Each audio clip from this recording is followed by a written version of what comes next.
Halloween had always been my favorite time of year, a celebration filled with spooky fun and eerie tales. But this time, the thrill-seeking spirit led me and my friends into something far darker than we could have imagined.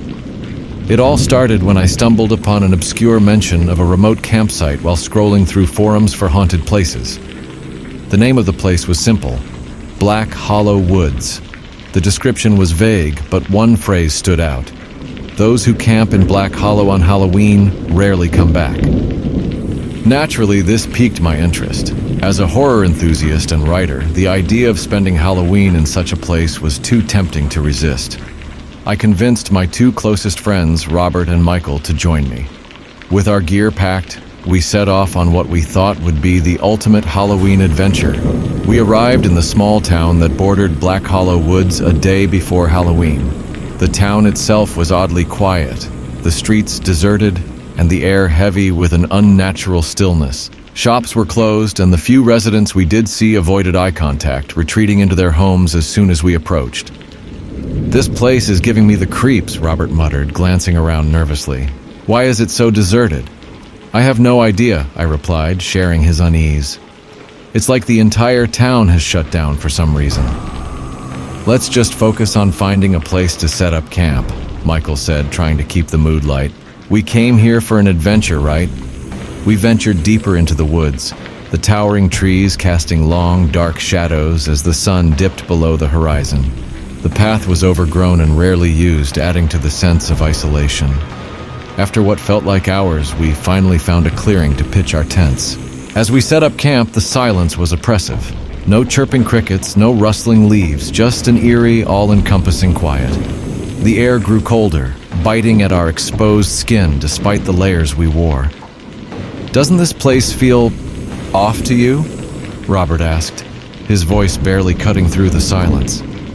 "I was thinking the same thing," I admitted. "But maybe it's just the atmosphere. We did come here looking for a scare." Night fell swiftly, cloaking the woods in darkness. We gathered around a small campfire, the flames casting flickering shadows on the trees. The conversation turned to the legend of Black Hollow, each of us sharing theories about what could have caused the disappearances. Just as we began to relax, a noise pierced the silence, a faint whisper carried by the wind. It was so soft that we almost dismissed it, but then it came again, more distinct this time. It sounded like a voice, distant and mournful. "Did you hear that?" Robert whispered, his eyes wide with fear. I nodded, my heart pounding. It sounded like someone whispering. Michael frowned, straining to hear. "Maybe it's just the wind. This place is old, probably full of strange noises." But deep down, we all knew it was more than just the wind. The whispers continued, growing louder, more insistent. They seemed to be coming from all around us, surrounding our camp. Then, without warning, the fire flickered and died, plunging us into darkness. We fumbled for our flashlights, the beams cutting through the pitch-black night. But the whispers didn't stop. They grew louder, closer, until they were almost deafening. "What the hell is happening?" Robert shouted, panic in his voice. "I don't know," I replied, trying to keep my composure. "But we need to stay together, don't wander off." We huddled close, our flashlights scanning the trees.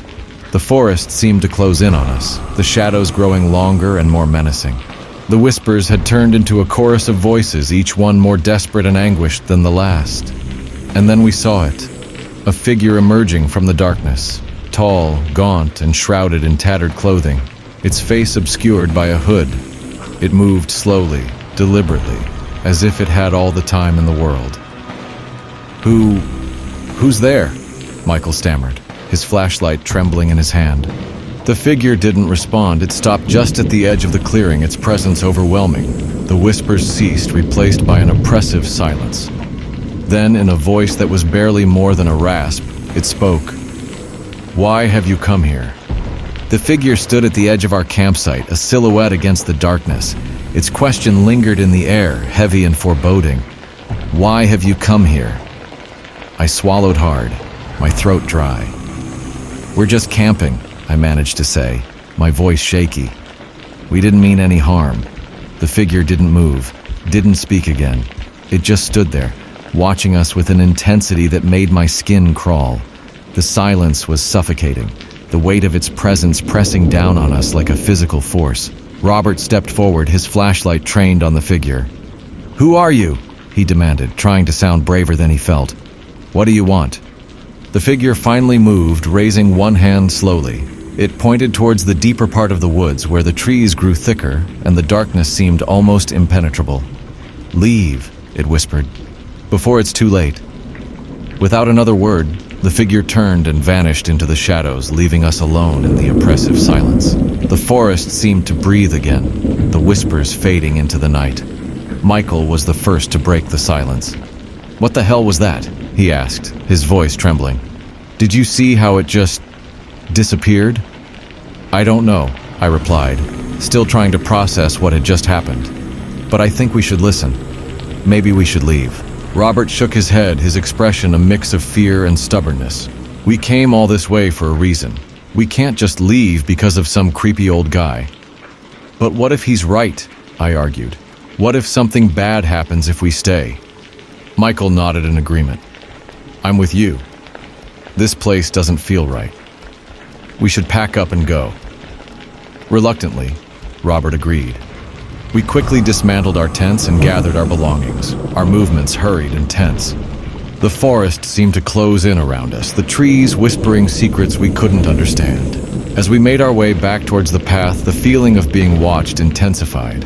Every rustle of leaves, every snap of a twig made us jump. Our nerves frayed to the breaking point. The darkness felt alive, as if it was following us, waiting for the right moment to strike. We stumbled upon the path, our flashlights cutting through the gloom. The way back seemed longer, the trees more twisted and menacing than before. The whispers had returned, faint and distant, but growing closer with every step.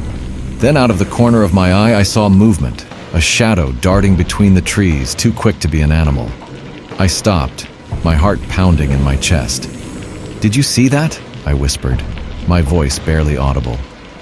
Robert and Michael turned, their flashlights sweeping the forest. "See what?" Robert asked, his voice tight with fear. "There," I pointed, my hand trembling. "Something's following us." We stood frozen, our eyes scanning the darkness.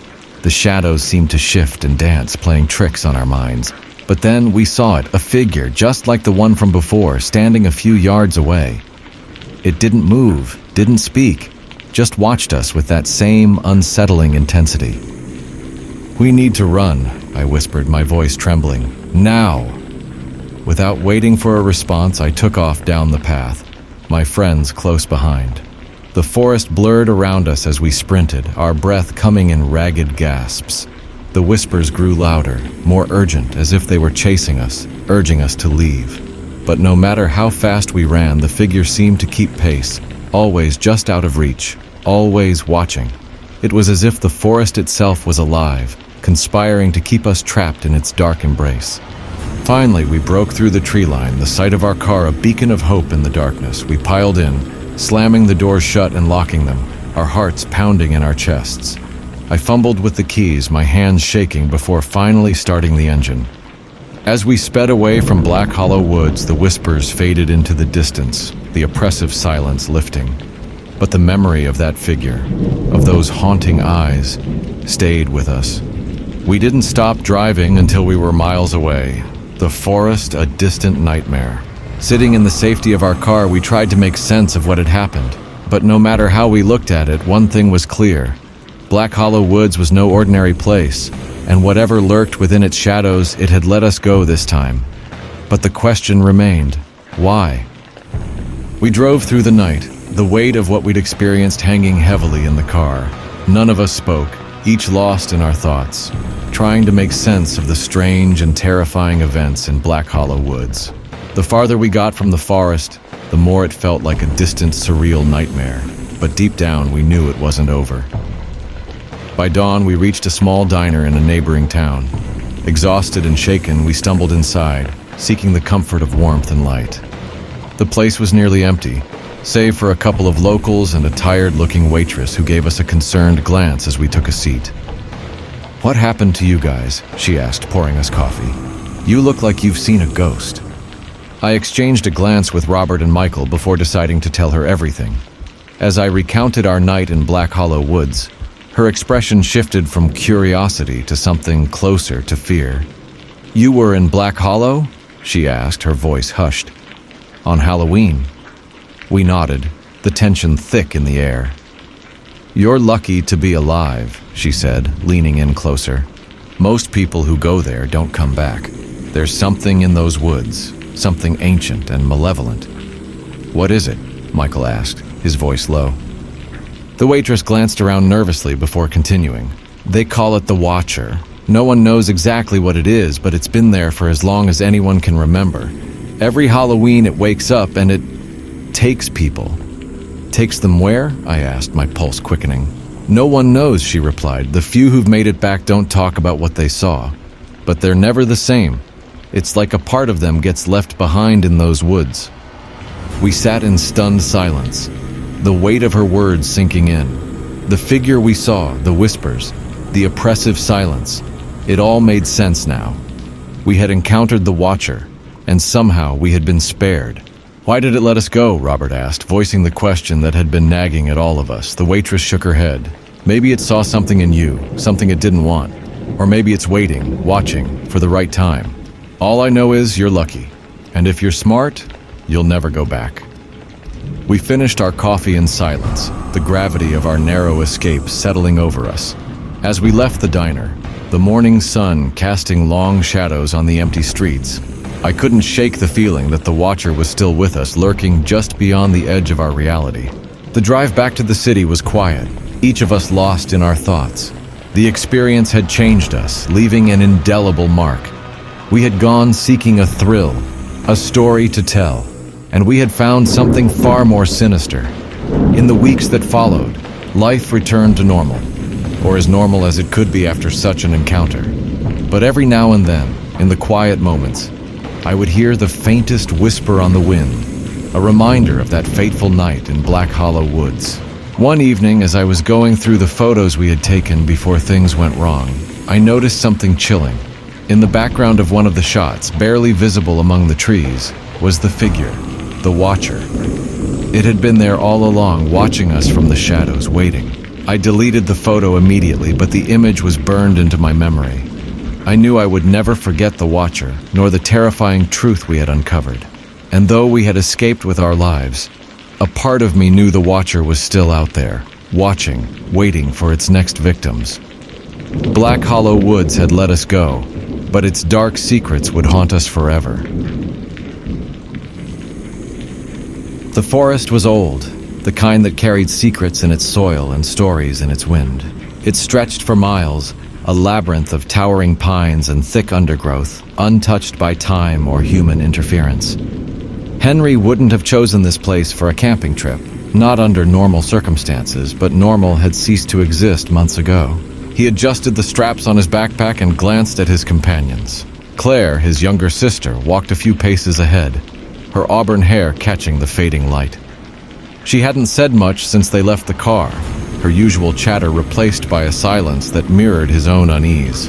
Beside her, Mason, their old childhood friend, trudged along with an unlit cigarette dangling from his lips. He carried himself with the same cocky confidence he'd had in high school, though now it seemed more like a mask than ever. "You sure this is the spot?" Mason asked, breaking the silence. His voice carried, but the forest swallowed it quickly, as though it didn't want them to speak. "This is where the map leads," Henry replied. He held up the worn piece of paper, its edges frayed from handling. The map had been in their father's old belongings, tucked inside a journal filled with cryptic notes about the forest. Their father, who disappeared 6 months earlier without a trace. Claire turned, her brows furrowed. "Do you really think we'll find anything out here?" "I don't know," Henry admitted, "but it's the only lead we've got." The air grew colder as they pressed deeper into the woods. The sun was a sliver on the horizon now, casting long, jagged shadows that seemed to stretch toward them. The trail narrowed, forcing them into single file, and the trees crowded closer, their branches intertwined like skeletal fingers. Henry couldn't shake the feeling that they were being watched. It wasn't just paranoia. It was something tangible. A prickling at the back of his neck, a sense of eyes tracking their every move. "We should set up camp soon," Claire said, her voice tight. "I don't want to be hiking in the dark." Mason snorted. "What? Scared of the boogeyman?" "Shut up, Mason," she snapped, but her hands trembled as she pulled her jacket tighter. They found a small clearing near a stream just as the last light bled from the sky. The silence was suffocating here, broken only by the occasional rustle of leaves or the distant call of an owl. Mason got a fire going while Claire unpacked their tent. Henry stayed close to the edge of the clearing, staring into the trees. "Something wrong?" Claire asked, her voice softer now. He hesitated. "It's too quiet." "You're just spooking yourself," Mason said, tossing a stick into the flames. "This place is creepy, sure, but it's just a forest." Henry wanted to believe him, but the unease wouldn't go away. The shadows between the trees seemed deeper than they should have been, shifting in ways that defied logic. He could almost convince himself it was a trick of the firelight. Almost. As the night wore on, they settled around the fire, eating in strained silence. Mason tried to lighten the mood with jokes, but they fell flat. Even he seemed on edge now, his bravado slipping away. It was Claire who noticed it first. "Do you hear that?" she whispered, her eyes wide. Henry strained his ears. At first, there was nothing but the crackle of the fire. Then he heard it, a faint, rhythmic tapping, like branches knocking together in the wind. Only there was no wind. "It's probably just an animal," Mason said, but his voice lacked conviction. The tapping grew louder, closer, and Henry realized with a chill that it wasn't random. It was deliberate, a pattern repeating over and over, like someone, or something, was signaling to them. "Stay here," Henry said, rising to his feet. "What? Are you insane?" Claire grabbed his arm, her grip tight. "I just want to see what it is. I won't go far." Reluctantly, she let him go, and he took the flashlight from his pack. The beam cut through the darkness, illuminating the dense forest beyond their camp. He followed the sound, each step heavier than the last, the tapping pulling him deeper and deeper into the trees. Then he saw it. At first, he thought it was a trick of the light, a shape moving just beyond the flashlight's reach. But as he stepped closer, the shape took form. A figure, tall and impossibly thin, stood motionless among the pines. Its skin was pale, almost translucent, and its head tilted at an unnatural angle, as though it was studying him. Henry froze. His mouth went dry, his heart pounding so loudly he was sure it could hear. The figure raised one long bony arm and pointed toward the ground at its feet. Henry's flashlight followed the motion, and his stomach twisted. There, half buried in the earth, was a shoe. His father's shoe, unmistakable in its worn leather and frayed laces. Before he could react, the figure vanished, melting into the shadows as if it had never been there at all. Henry stumbled back, his mind racing. He turned and ran, the forest closing in around him, the tapping sound chasing him all the way back to camp. When he burst into the clearing, he found Mason and Claire staring at him, their faces pale. "What happened?" Claire asked, but before he could answer, a sound echoed through the forest, a low guttural growl followed by the unmistakable sound of footsteps. They weren't alone. The growl echoed through the clearing, low and resonant, like it came from something that didn't belong in this world. Henry gripped the flashlight so tightly his knuckles turned white. Mason jumped to his feet, scanning the trees, while Claire pressed closer to the fire, her face pale and drawn. "What was that?" she whispered, her voice trembling. "Not an animal," Henry said. His words came out sharper than he intended. Mason reached into his pack and pulled out a hunting knife, its blade catching the firelight. "Whatever it is, it's not scaring us off." "Mason, don't—" Henry started, but the words died in his throat as another sound cut through the night, a snapping branch close enough to make them all freeze. Claire gasped. "It's getting closer." Henry's mind raced. He thought about the figure he'd seen in the woods, the pale skeletal shape that had pointed to their father's shoe. He thought about the tapping sound, the deliberate rhythm, and the oppressive weight that had followed them since they entered the forest. "Turn off the fire," he said suddenly. "What? Are you crazy?" Mason shot back. "It'll see us. It knows we're here because of the light." Mason hesitated, his jaw clenched, but Claire was already reaching for the water bottle, dousing the flames. The clearing plunged into darkness, and Henry switched off his flashlight, leaving them surrounded by shadows. For a moment, there was silence, complete and total, like the forest itself was holding its breath. Then came the footsteps again, slow and deliberate, circling just beyond their line of sight. "Stay close," Henry whispered, positioning himself between his sister and the sound. Mason moved to their side, knife at the ready, though his grip on the handle was unsteady. The footsteps stopped. Henry's pulse thundered in his ears as he strained to listen. The forest seemed alive with tension, every creak of the trees and rustle of leaves amplified in the silence. Then came the tapping, louder now, echoing through the woods like a drumbeat. "What is it doing?" Claire's voice was barely audible. "Don't talk," Henry hissed. The tapping grew closer, until it sounded like it was right in front of them. Henry's breath caught as a figure stepped into view, illuminated faintly by the moonlight filtering through the trees. It was the same thing he'd seen before, tall, emaciated, its pale skin stretched tight over its bones. But now, he could see its face. It had no eyes, just empty sockets that seemed to absorb the light. Its mouth was too wide, filled with jagged teeth that didn't fit together properly, and it was smiling. "Run," Henry said, his voice shaking. No one argued. They bolted into the forest, the adrenaline drowning out their fear. Henry led the way, gripping Claire's hand as they weaved through the trees. Mason followed close behind, his breathing ragged. The tapping sound followed them, relentless, matching their frantic pace. "This way," Henry called, spotting a narrow path veering off to the left. It wasn't on the map, but he didn't care. They had to get away. The path twisted and turned, the terrain uneven and treacherous. Claire stumbled once, but Henry caught her, urging her forward. The tapping was louder now, almost deafening, accompanied by a guttural growl that sent shivers down his spine.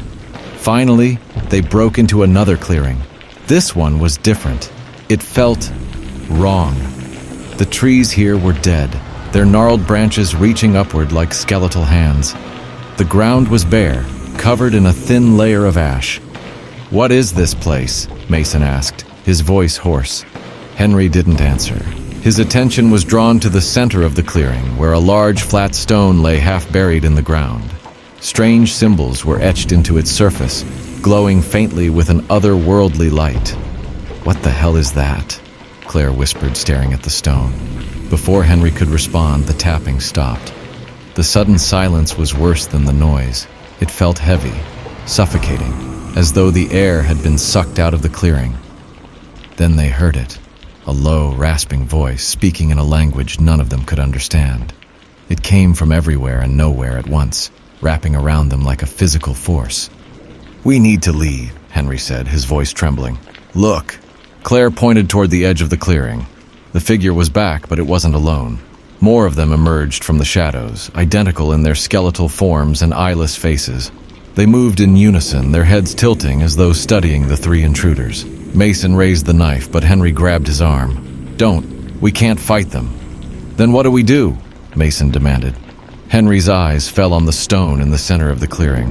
The symbols pulsed faintly, and he remembered their father's journal, the cryptic notes about rituals and offerings.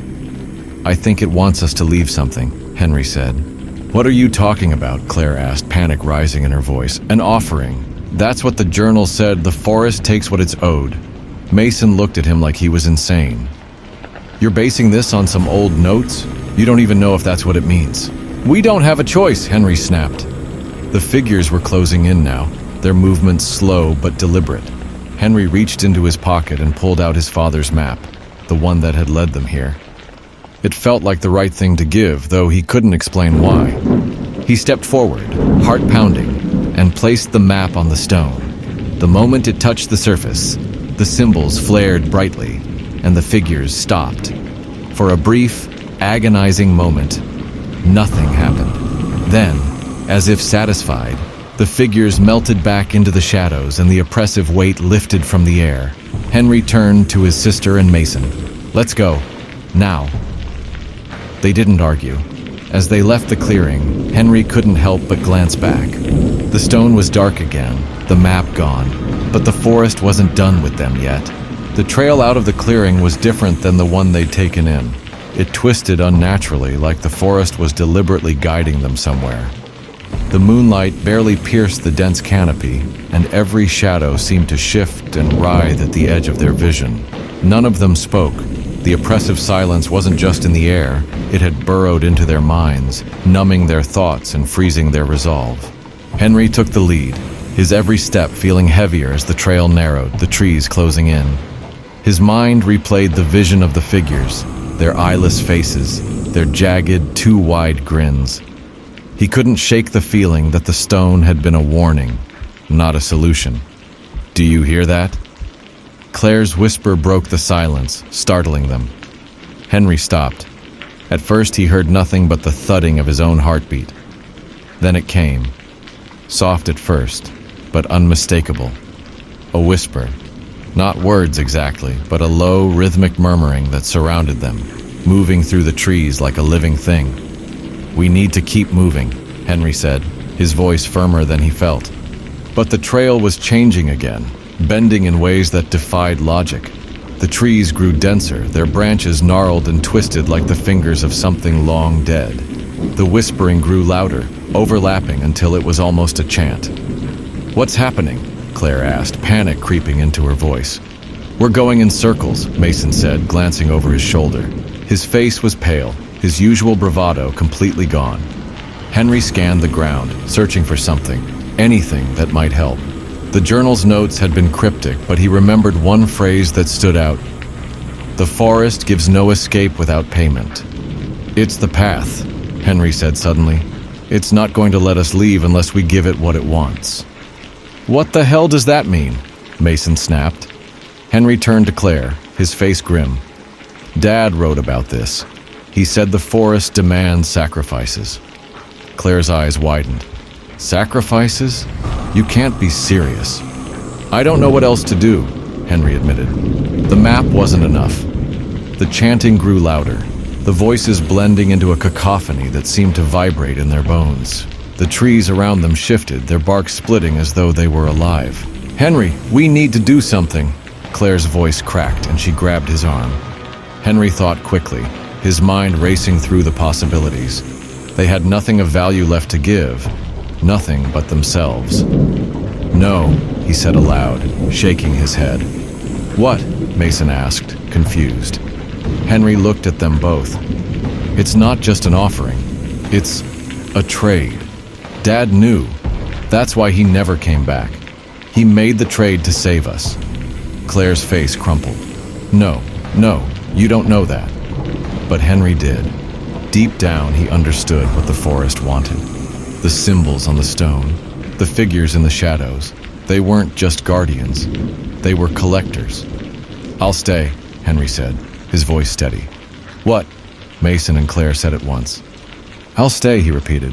"It'll let you go if I stay behind. That's what it wants. A life for a life." Claire grabbed his arm, her nails digging into his skin. "No, Henry. We'll find another way. We'll figure it out, together." "There isn't another way," he said, his voice breaking. "You saw the stone, Claire. You saw those things. They're not going to let us leave unless we give them what they're owed." Mason stepped forward, his jaw clenched. "If anyone stays, it's me. You've got a family, Henry. Claire needs you. I don't have anyone." Henry shook his head. "It's not about who deserves to stay. It's about who the forest chooses." Before they could argue further, the chanting stopped. The silence was absolute, and the air around them seemed to freeze. Then, the figures appeared.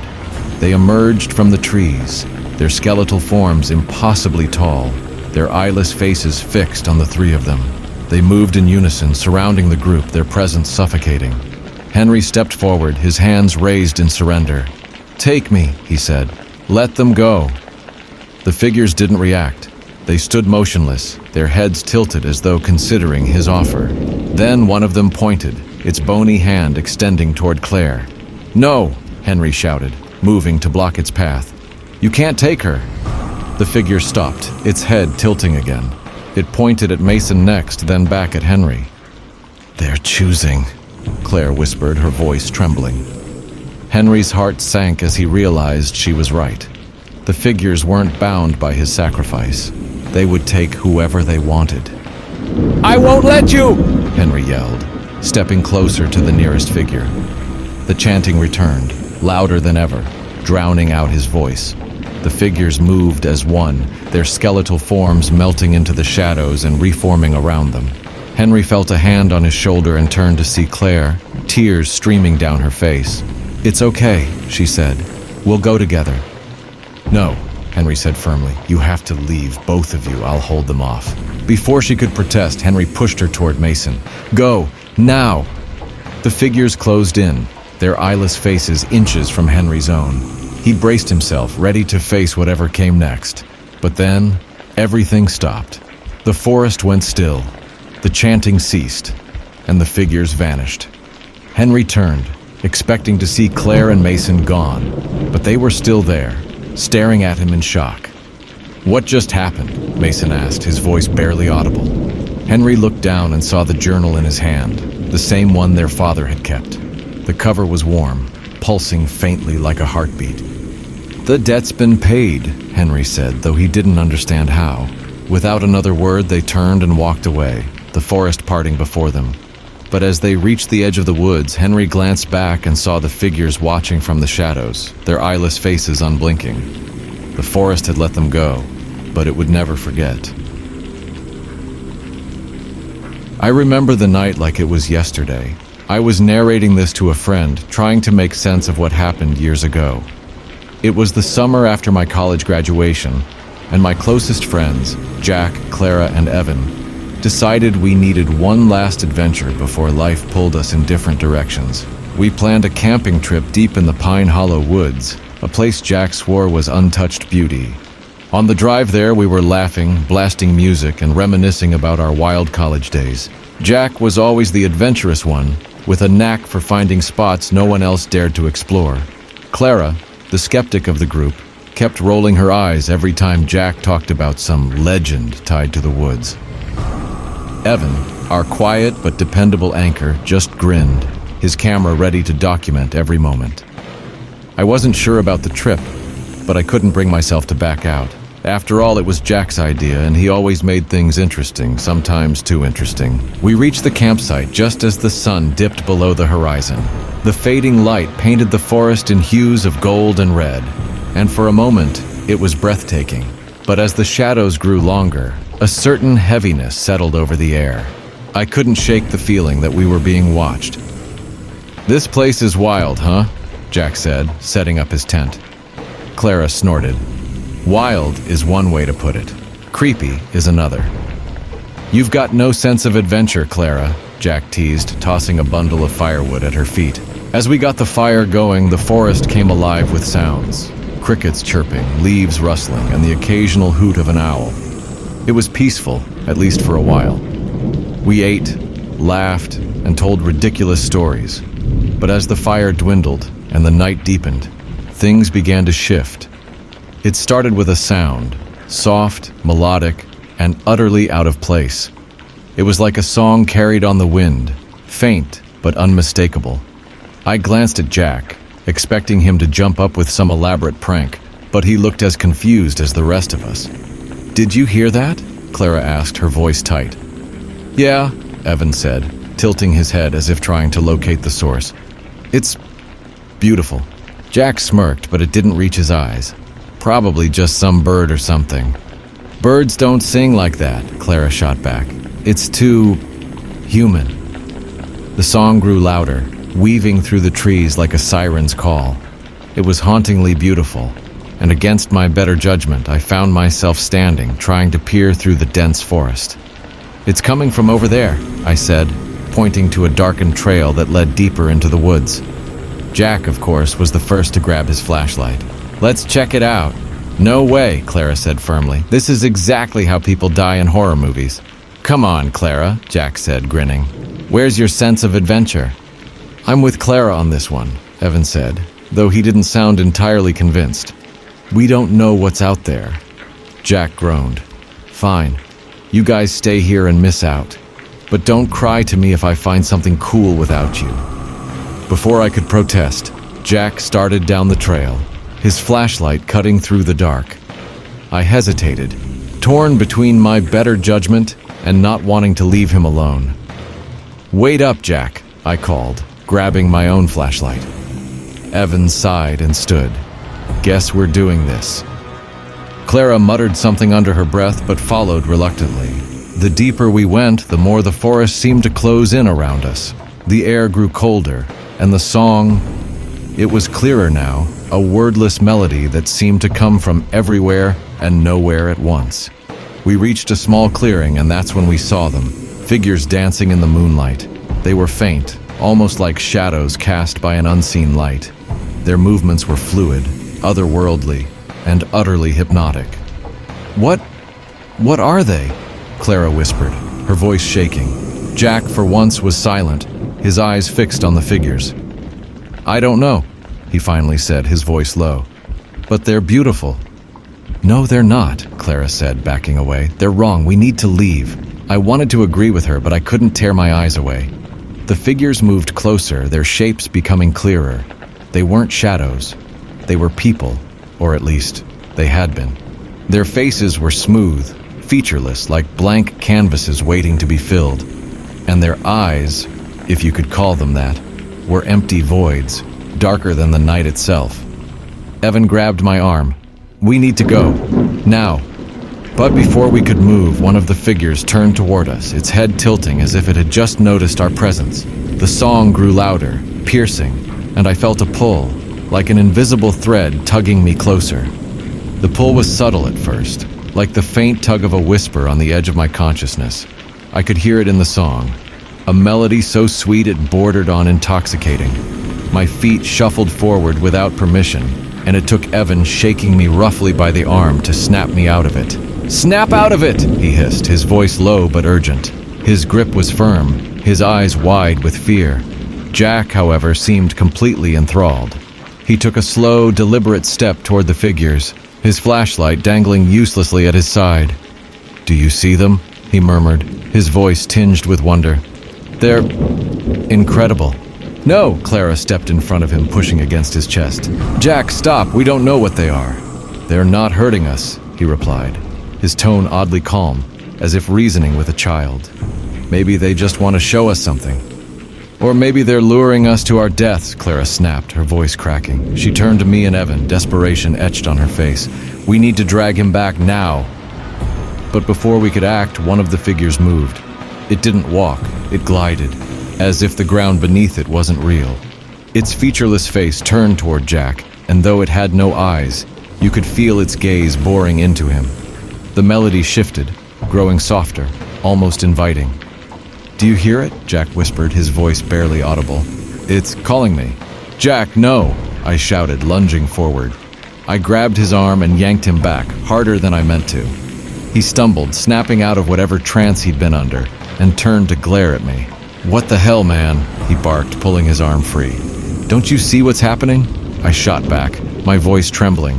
"They're not normal. We need to leave." But Jack wasn't listening. His attention was fixed on the figure, which had stopped moving and now stood perfectly still. The others, too, had paused their eerie dance, all of them turning in unison to face us. It was as if they were waiting. "Do you see that?" Evan whispered, his voice tight.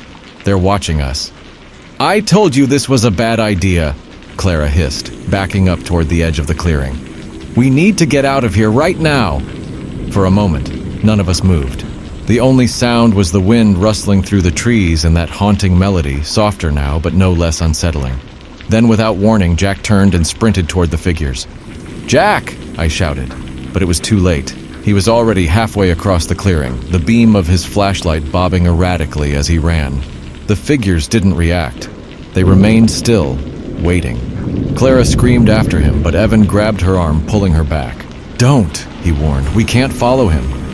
"We can't just leave him," Clara yelled, tears streaming down her face. "We won't," I said, my voice shaking. "But we can't go after him like this. We need a plan." Jack reached the center of the clearing, and for a moment, everything was silent. The figures surrounded him, their smooth, blank faces tilted as if inspecting him. He turned to us, his expression a mixture of awe and terror.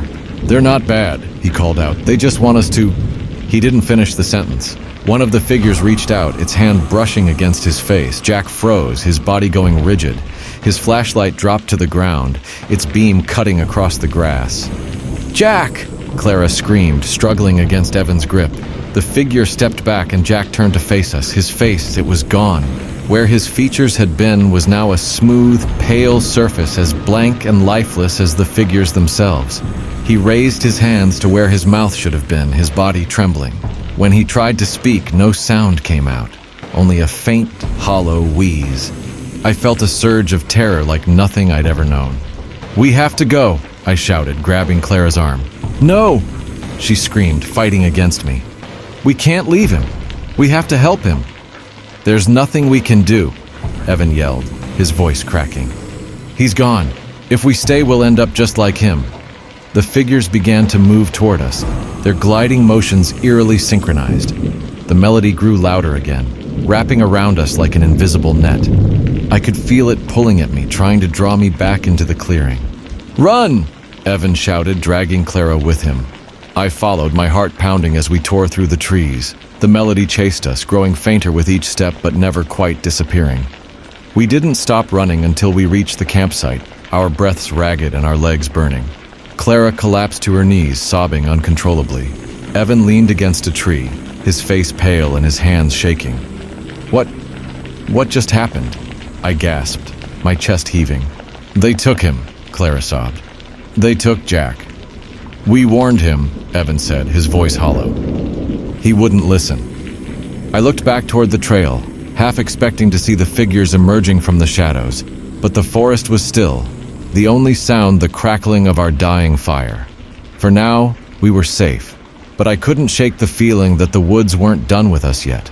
The silence of the forest was deceptive. As we huddled near the dying campfire, every creak of a branch, every gust of wind made us flinch. Clara had stopped crying, her tear-streaked face lit by the faint glow of the embers. Evan sat beside her, his back rigid as he clutched his camera like a lifeline. I couldn't sit. I paced in tight circles, glancing constantly toward the trail, half expecting Jack, or whatever he'd become, to stumble back toward us. "We need to leave," Clara said finally, her voice hoarse but steady. "No argument here," Evan said, standing and slinging his camera strap over his shoulder. "But how? The car's miles away, and we don't even know if we can make it through the woods without them finding us." "Then we stay here?" I asked, my voice louder than I intended. "Stay and wait for what? For them to finish the job?" Clara stood abruptly, her fists clenched. "You think I don't know that? You think I don't realize how screwed we are? But we can't just wander into the dark with no plan. That's what got Jack." Her voice broke and she turned away, trembling. Evan placed a hand on her shoulder, his voice gentle but firm. "We'll get out of this. We just have to be smart about it." Before we could argue further, the sound came again. The melody. It was faint at first, barely audible over the rustling leaves. But it grew louder, closer, as if the forest itself were humming with it. "They're coming," Clara whispered, her eyes wide with terror. "Pack up," I said, grabbing my flashlight and throwing the remaining gear into my bag. "We're leaving now." Evan hesitated. "But which way? If we head back down the trail, we might run right into them." I thought for a moment, my mind racing. "We cut through the woods, stay off the paths. They'll expect us to take them." "That's insane," Clara said, her voice rising. "We'll get lost." "We're already lost," I snapped. "At least this way, we have a chance."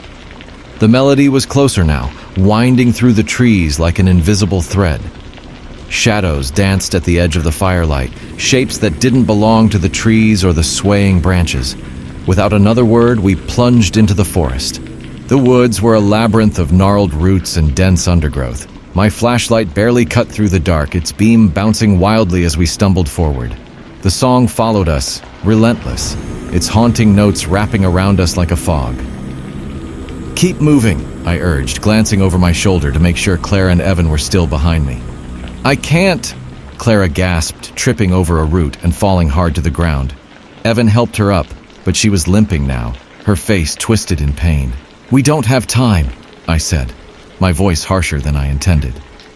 Then go without me, Clara snapped, tears streaming down her face.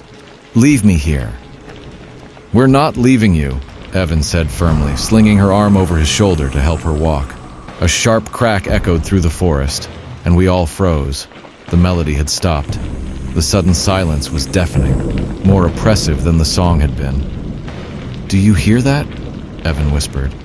Hear what? I asked, straining my ears. Exactly, he said, his voice trembling.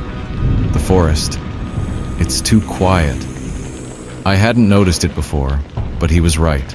The usual hum of insects, the rustle of leaves, it was all gone. The air was still, as if the entire forest were holding its breath. Then we saw them, figures emerging from the darkness, gliding silently between the trees. There were dozens of them, their faceless heads tilting as they moved closer. Run! I shouted, pulling Clara and Evan forward. But no matter how fast we ran, they were always there. Their movements impossibly fluid, as if the trees themselves were carrying them closer. My lungs burned, my legs ached, but I didn't stop. I couldn't stop. We broke through the trees into another clearing, this one dominated by a massive, ancient tree. Its twisted branches reached toward the sky, and beneath it stood a single figure, different from the others. It was taller, its robes darker, its presence commanding. The faceless figures surrounded us, closing in but not attacking. They herded us toward the tree where the tall figure waited. I felt an overwhelming sense of dread, but also curiosity. Why are they stopping? Clara whispered, clutching Evan's arm. The tall figure raised a hand and the others froze. It turned its featureless face toward me, and though it had no eyes, I felt its gaze pierce through me. Then it spoke, or at least I think it did. The words weren't spoken aloud, but they filled my mind, cold and ancient.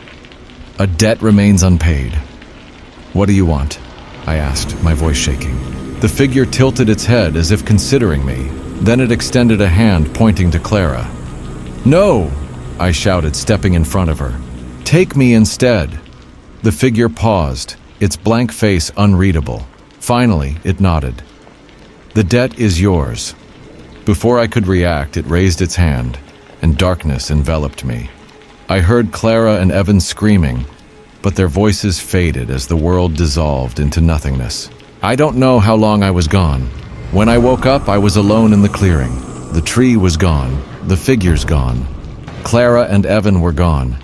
The only thing left was my reflection in a nearby puddle, and the smooth, featureless face staring back at me.